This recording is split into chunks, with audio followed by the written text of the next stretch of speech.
Circulating tumor cells are a minimally invasive liquid biopsy with the potential to improve risk stratification and treatment selection for cancer patients. And unlike ctDNA or exosomes, you have the ability to image cell morphology, similar to how a pathologist might examine the cellular features of a solid tumor. And CTC heterogeneity is a term that refers to the degree of uniformity of the CTC morphologic subtypes for an individual patient. So for example, a patient with low heterogeneity would have maybe all small round CTCs, whereas a patient with some large, some small, some elongated CTCs would be termed as having high heterogeneity.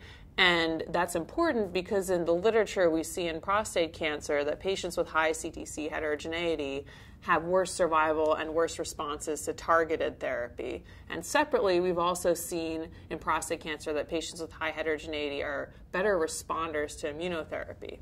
So one idea that sort of puts these two things together is the hypothesis that maybe CTC heterogeneity is a surrogate marker of tumor mutational burden.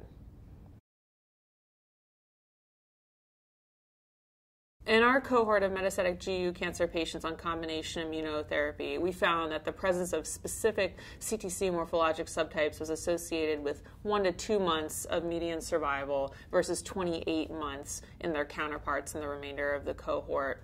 And also specifically the presence of PD-L1 positive CTCs was associated with worse overall survival. Also, we went ahead and used the CTC technology to detect and characterize the T-cell populations in our patients, and we found that having a low percent CD4 or CD8 count at baseline or on therapy was associated with worse overall survival, as well as in the case of CD4, a poor response category.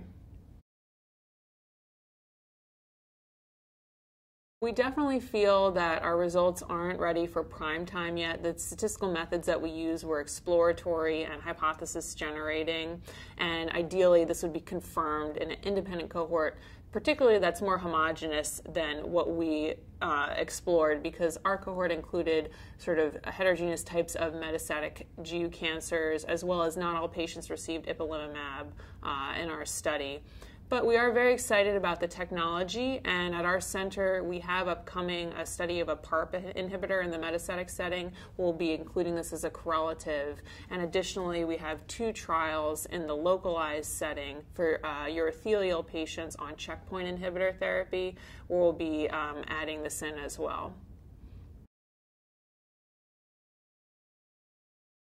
I think, to summarize, it's important to remember that for CTCs and urothelial cancer, it's definitely not ready for prime time at this time, but CTCs offer an edge over other liquid biopsies in that you can image cell morphology, and specifically that you can look at biomarkers at the single cell level. And here in our project we use PD-L1, but there's potential to include other biomarkers of interest. Moving forward, hopefully this will improve treatment selection and risk stratification in our cancer patients.